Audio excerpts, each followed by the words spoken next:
કૃષ્ણ બહેનો એનું શું કરવું? અમારો કોન્ફિડન્સ પછી લૂઝ થાય. તમે પથ્થર કેમ બહુ બોલો પથ્થર, આપણે પથ્થર લઈને બેઠા રહીએ છીએ. પથ્થર લઈને પથ્થરના રૂપમાં કૃષ્ણ પથ્થર બહેનો હોય તો અમારો આ સિદ્ધાંત સાકાર બ્રહ્મવાદમાં તો પથ્થર કૃષ્ણ છે.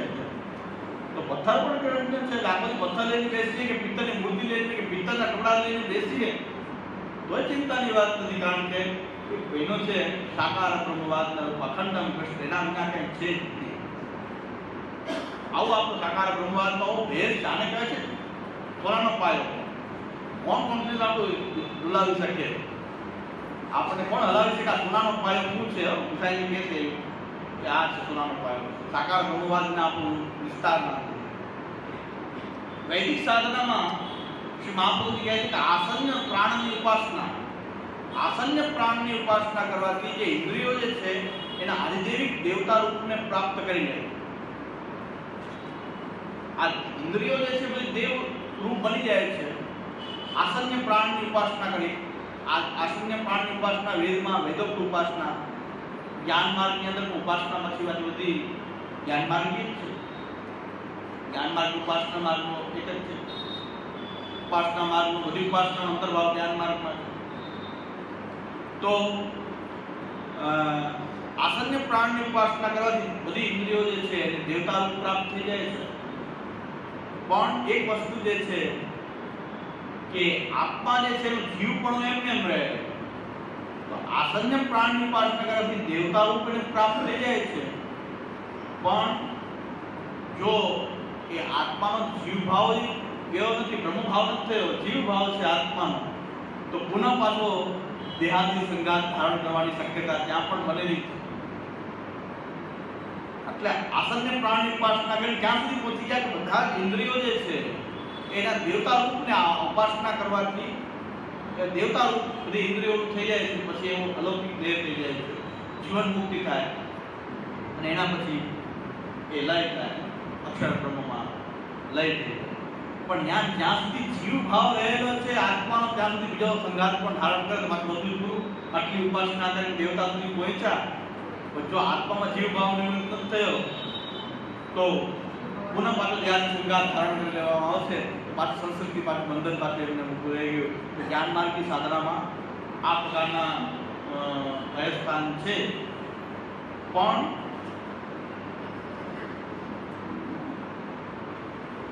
એક કે આત્માનો જે જીવ ભાવ દૂર થઈ જાય, બ્રહ્મ ભાવ તો આત્માનો પણ પ્રગટ થઈ જાય, તો એનો બ્રહ્મ ભાવ થવા પછી તો બ્રહ્માત્મકથી અક્ષર બ્રહ્મમાં લય થાય. તો બ્રહ્મ ભાવાત લયો ભવે. બ્રહ્મ ભાવ કેવી રીતે પ્રાપ્ત થાય એ માટે તો અહીંયા બતાવ્યું નથી. તો એના માટે કહે છે કે આનંદ બ્રહ્મ ભાવ પ્રકારમાં, આ બ્રહ્મ ભાવ કેવી રીતે થાય એનો પ્રકાર કહેવામાં આવે.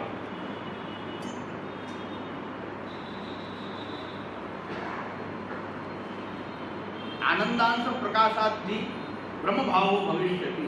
આ બ્રહ્મ ભાવ આનંદાંશ તિરોહિત થયેલો છે તો પ્રકટ થઈ જાય તો બ્રહ્મ ભાવ પ્રકટ થઈ જાય છે.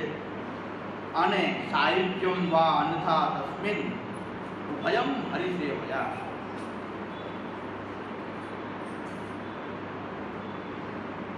આ બ્રહ્મ ભાવ થાય અથવા સાયુજ્ય થાય, બ્રહ્મમાં સાયુજ્ય થાય તો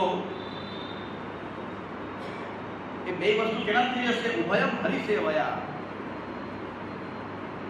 ઇન્દ્રિયોનો લય થઈ ગયો પણ હજી એમાં બ્રહ્મ ભાવ વિના, જ્યાં સુધી બ્રહ્મ ભાવ નથી થયો આત્મામાં ત્યાં સુધી એનો અક્ષર બ્રહ્મા કે પરબ્રહ્મમાં લય નથી થતો, સાયુજ્ય નથી થતું. અને બ્રહ્મ ભાવ તો આ ઇન્દ્રિયોનો દેવતા પણ થાય છે, બ્રહ્મ ભાવ થતો નથી, એની કોઈ આ ઉપાસનામાં આવતું નથી. તો હવે શું થશે? બે વસ્તુ એક સાથે થઈ જાય. સાયુજ્યમ વા તસ્મિન ઉભયમ હરિસેવયા.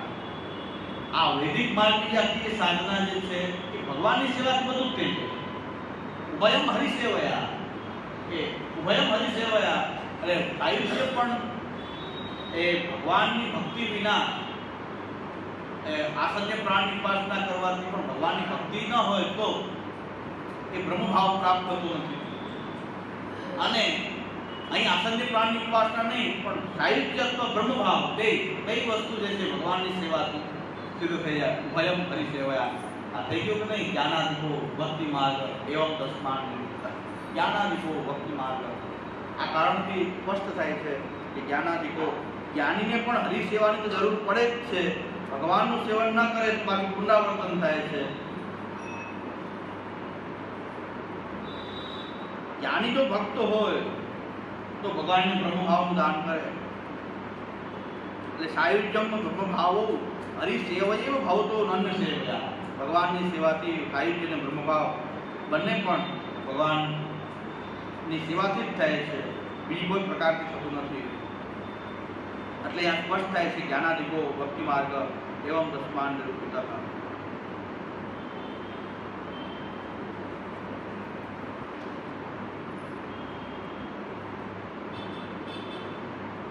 64મો શ્લોક શાસ્ત્રાર્થ પ્રકરણનો. સર્વજ્ઞત્વં ચ દશ્યેષ્ટમ લિંગમ તેજોપ્યલોકમ તત્પ્રાપ્તાવપે નો મુક્તિ જાગ્રત સ્વપ્નોરુદ્ભવઃ અવિદ્યા વિદ્યો તસ્માદ ભજનં તથામૃતમ. એટલે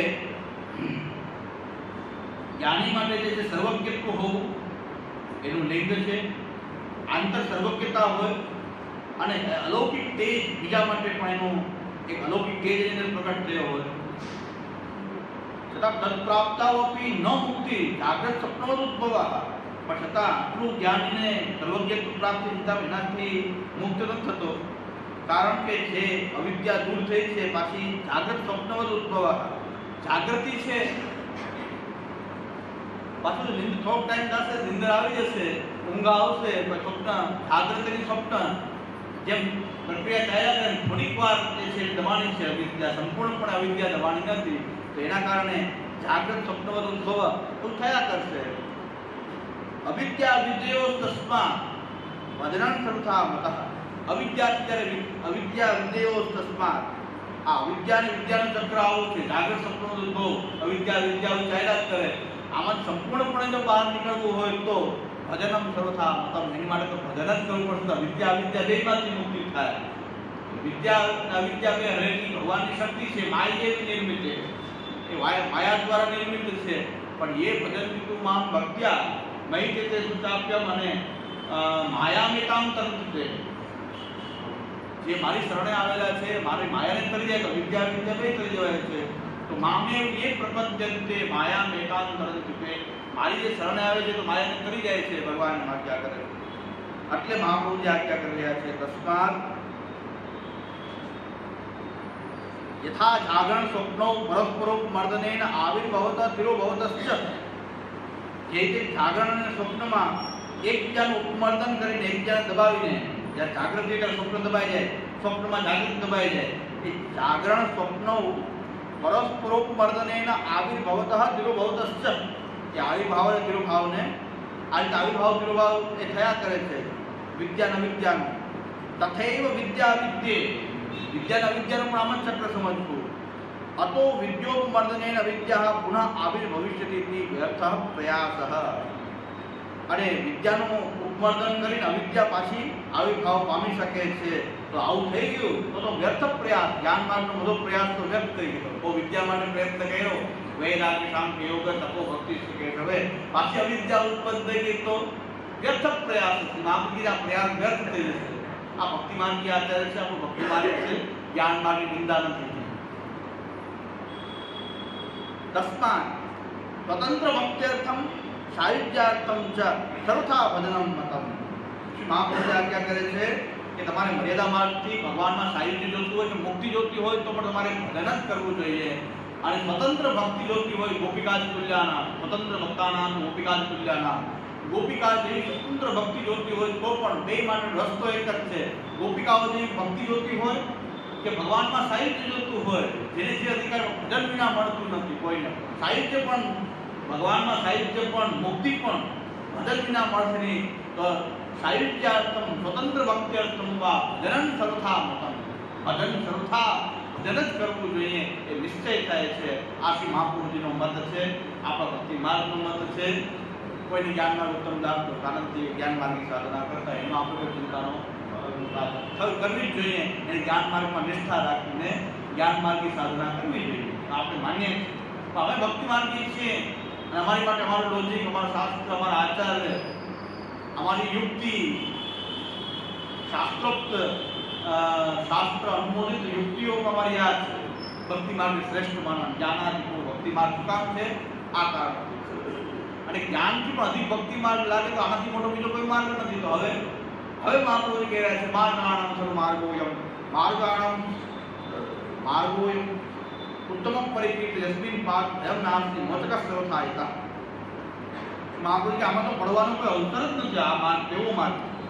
જ્ઞાની પડી શકે છે, કર્મ માર્ગી પડી શકે છે, પણ ભક્તિ માર્ગીનો ક્યારેય પડવાનો અવસર શું કામ નથી?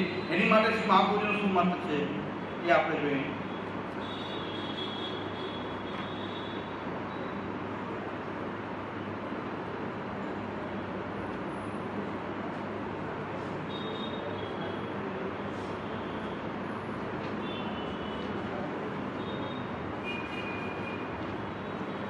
मार्गोयम सर्व मार्गाणाम उत्तम परिकीर्तितः यस्मिन पाद भयम नास्ति मोचक सर्वथायता.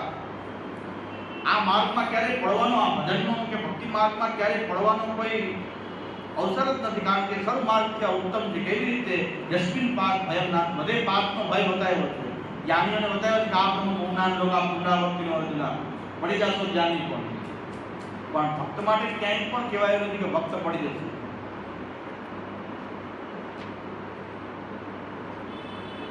પ્રમાણાદિનામ એક રૂપત્વ અને પ્રમાણ પ્રમેય સાધન અને ફલ બધું ભગવાન જ છે, એક રૂપ જ છે. તો બધા માર્ગ કરતા ઉત્તમ માર્ગ ચૂની ને પ્રમાણ અલગ છે, પ્રમેય અલગ છે, સાધન અલગ છે, ફલ અલગ છે. એના કરતા બધું જ ભગવાન બની ગયો હોય. પ્રમાણ પ્રમેય સાધન ફલ એ માર્ગ તો ઉત્તમ જ હોય. એટલે એ દ્રષ્ટિથી આ માર્ગ ઉત્તમ છે. તથા હિ પ્રમાણમ ભગવદ વાક્યમ. અહીં પ્રમાણ શું છે? ભગવાનના વચનો એ પ્રમાણ છે. વાક્યેન પ્રવૃત્ત સાધનમ અસાધનપી ભગવતા કૃતાથી ક્રિયતે. પણ ભગવાનના વચનને પ્રમાણ માનીને કોઈ ભક્તિ માર્ગમાં પ્રવૃત્ત થયો હોય, તેના સાધન થયું કે ન થયું, તો પણ ભગવાનને કૃતાર્થ કરી દે. કારણ ભગવાનનો વિશ્વાસ રાખીને એ ચાલે છે. પ્રમેય પરિજ્ઞાન ફલાનુભવ રૂપમ. અને પ્રમેયનું જે પરિજ્ઞાન એટલે ભગવાનનું જ્ઞાન. પ્રમેય એટલે ભગવાનનું પરિજ્ઞાન તો ફલાનુભવ જ છે. પ્રમેયનું જ્ઞાન છે તો ભગવાનને જાણી લેવું એ તો એક ફલાનુભવ જ છે. એટલે પ્રમેયમ ફલાનુભવ રૂપમ સાધનમ ચ ફલાદપી અધિકમ. અને એનું સાધન પણ ફલથી અધિક છે. કઈ રીતે ફલથી અધિક છે? ફલમ ચ જ્ઞાન કર્માદિ સાધ્યેભ્યોપી અધિકમ. જે અહીં સાધન છે એ જ્ઞાન માર્ગ અને કર્મ માર્ગના જે સાધ્ય જે ફલ છે એના કરતાં પણ અધિક એ સાધન છે. अतएव अस्मिन् मार्गे पाप भयम नास्ति प्रमाण प्रवृत्तिम आरभ्य भगवतो रक्षकत्वात्. આ બહુ મહત્વનું છે. अतएव अस्मिन् मार्गे पाप भयम नास्ति. આ માર્ગમાં કોઈ પાપ ભય નથી. જ્ઞાન અને કર્મ આદિ દ્વારા જે સાધ્ય ફલ છે એના કરતાં અમારી સાધન અવસ્થા અહીં સાધન ઉત્તમ છે. કારણ કે સાધન કેવું છે? અહીં ભગવત ભજનનું સાધન છે. સાધનને ફલ જુદા નથી. ભગવાન જ અહીં સાધન બન્યો હોય તો એ સાધન પણ અધિક છે. આ તો ફલ અલગ છે. સાધનને છોડી દેવાનું. સાધન પછી ફલ મળે, ફલની આકાંક્ષા હોય છે. અહીં તો ફલ ને સાધન તે ભગવાન જ છે. એટલે જ્ઞાન કર્માની સાધ્ય ફલ કરતા પણ અમારું સાધન જે છે ઉત્તમ હોય છે. એટલે એ યસ્મિન પાદ ભયમ નાસ્તિ. એટલે આ માર્ગ ઉત્તમ છે. અને છેલ્લે મહાપુરુષ સુંદર એક યુક્તિ આપ્યા છે કે પ્રમાણ પ્રવૃત્તિમાં આરભ્ય ભગવતો રક્ષકત્વાत्. જ્યારથી આ ભગવદ વચનોને પ્રમાણ માનીને કોઈ આ માર્ગમાં પ્રવૃત્ત થાય ત્યાંથી રક્ષક ભગવાન. રક્ષાની જવાબદારી પણ એની છે. હવે ક્યારે કોણ પાપ કરી શકે? ભગવાન જ રક્ષક બની ગયા હોય તો પછી પાપ થવાનો કોઈ સંભવ નથી. આપણને ભગવાનનું બળ નથી ત્યાં સુધી આપણને પણ ભય છે. જ્યારે ભગવાનનું બળ હોય તો પછી ભગવાન ભગવતો રક્ષકત્વાत् યસ્મિન પાદ ભયમ નાસ્તિ. એટલે જ્ઞાનાદિકો ભક્તિ માર્ગ એવં તસ્માत्. આ રીતે જ્ઞાન માર્ગ કરતા આ ભક્તિ માર્ગની શ્રેષ્ઠતાનું એ નિરૂપણ થયું. હવે પ્રભુચરણ શ્રી ગોપીનાથજીના વચનમાં ભક્તિ માર્ગની શ્રેષ્ઠ આપણું ભક્તિ માર્ગની પ્રણાલિકા કેવી છે? સેવાયામ વા કથાયામ વા. સેવાયામ વા કથાયામ વા યસ્યા શક્તિદા હોય. આપણી જીવનની પ્રણાલી બની જાય. જીવનમાં આપણું સેવા અને કથાનું આવર્તન મળવું આપણું જીવન બની જાય. અને બીજા જે લૌકિક વૈદિક કાર્ય છે આનુષંગિક અનુરૂપ થઈ જાય આ ભજનના.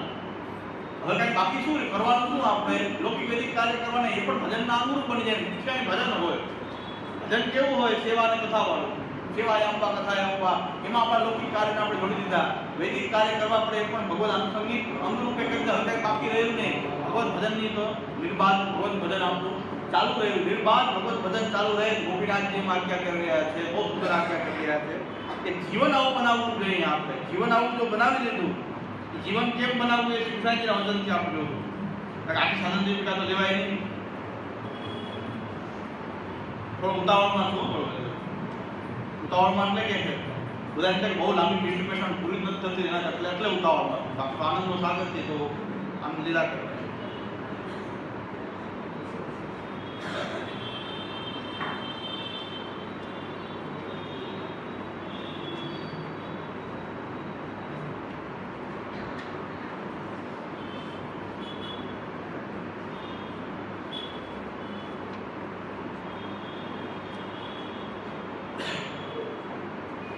इत्येवं यस्या दिवसा यान्ति भक्तस्य भूतले स एव कृत्योस्ति हरिस्तं अनुशिष्यति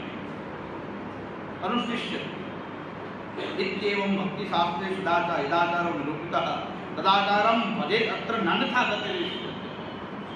इत्येवं यस्य दिवसा यान्ति भक्तस्य भूतले, તમારા દરેક દિવસો, તમારા જીવનના દરેક દિવસો આવા સેવા કથામય જે સાધન દીપિકામાં ભગવત સેવા, સવારે ઉઠીને સેવાના વિચારથી ઉઠીએ અને ઠાકોરજીની સેવા કરીએ, સેન પર્યંત સેવા કરીએ, અનવસરમાં આપણે ભાગવતની કથા કરીએ. જો આ રીતે આપણો દિવસો એક દિવસ જો સરખી રીતે વીતી ગયા, દિવસોથી આપણું જીવન બનતું હોય, દરેક દિવસ જો તમારા આમ વીતી ગયા, ગોપીનાથજી એમ કે તમે કૃતકૃત્ય થઈ ગયા, અહીં કૃતાર્થ થઈ ગયા. તમારે કૃતાર્થ થવા માટે બીજો જન્મ લેવાની કોઈ જરૂર નથી, કે ભાઈ વૈકુંઠમાં જવાની જરૂર નથી. તમે અહીં કૃતાર્થ થઈ ગયા. ઇત્યેવં યસ્ય દિવસા યાન્તિ ભક્તસ્ય ભૂતલે સ એવ કૃત્યોસ્તિ હરિસ્તમ અનુશિષ્યતિ ઇત્યેવં ભક્તિ શાસ્ત્રે દાતારો. એટલે દિવસોને આ રીતે આપણે ભગવત ભજનમય બનાવવા જોઈએ. એક દિવસ આપણો ભગવત ભજનમય જો આ રીતે બની ગયો તો પછી એ ભક્ત અહીં કૃતાર્થ થઈ ગયો અને ભગવાન પરલોકમાં વાળા ભગવાનના આશ્લેષ, પોતાના આશ્લેષમાં અનુશિષ્યતિ એટલે ભગવાન એને ભેટશે. ભગવાન એને પોતાનો કરીને રાખશે, સેવક કરીને રાખશે, ક્યારે બીજે નહીં જવા દે. તો આ લોકમાં તમે કૃતકૃત્ય થઈ ગયા અને પરલોકમાં પ્રભુ જ આપણી ગતિ થશે. આવું ગોપીનાથજી કહે છે કે એનું મહત્વ શું છે? તમારા દરેક દિવસોને આપણે બધાએ એ ભગવત ભજનમય બનાવવા જોઈએ. તો આ રીતે આપણે દિવસો વીતા, દરેક દિવસે રાત્રે જોઈ લેવું કે આપણા દિવસો કેવા વીતા, ભગવત ભજનમાં વીતા, ખટપટમાં વીતા, ટીવીમાં વીતા, કેમાં વીતા.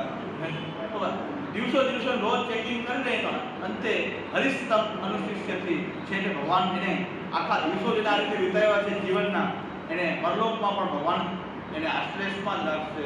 પ્રભુ પોતાની પાસે જ રાખશે, ક્યારે છોડશે નહીં. રસિક તરણ શરણ રથ હે બડ ભાગીજન અપનો કર ગોકુલપતિ ભરત તાહી બાકે જય જય શ્રી વલ્લભ પ્રભુ મિથિલેશ સાથે. એટલે મહાપ્રભુજીના વચનોથી ભગવત ભજનની ઉપયોગિતા, જ્ઞાન માર્ગ કરતા શ્રેષ્ઠ છે ભગવત ભજન.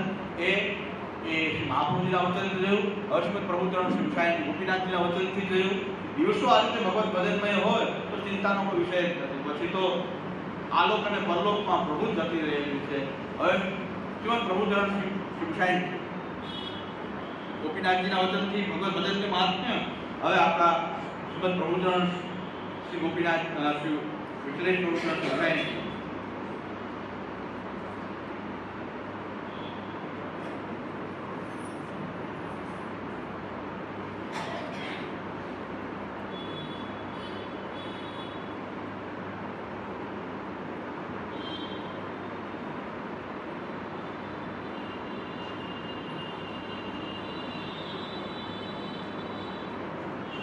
સાંઈ કહે છે. અતો સિદ્ધાંત મુક્તાવલી જોઈ જ્ઞાનાદિકો ભક્તિ માર્ગે સ્માન એમાં અતો જ્ઞાન માર્ગે સ્યાપી પુરુષોત્તમ વિલોપી ભક્તિ નિષ્ઠેવ ફલમિતિ કિમતો અધિકમ. જ્ઞાન માર્ગી કોઈ હોય કે પુરુષોત્તમને જાણે પણ એ પુરુષોત્તમમાં ભક્તિ થવી અને ભક્તિમાં એની નિષ્ઠા હોવી એ પેલું ફળ થયું જ્ઞાન માર્ગ. ભક્તિ માર્ગ તો જ્ઞાન માર્ગનું ફલ રૂપે છે. તો જ્ઞાનાધિક તો હોય જ ને ભક્તિ માર્ગ. કેમ તો અધિકમ આનાથી વિશે શું અધિક ક્યાંથી હોય છે કે જ્ઞાનમાં? કારણ કે જરા શું કેવું વિષય છે તો કે વિષય જેમ કહેવાય છે બહુ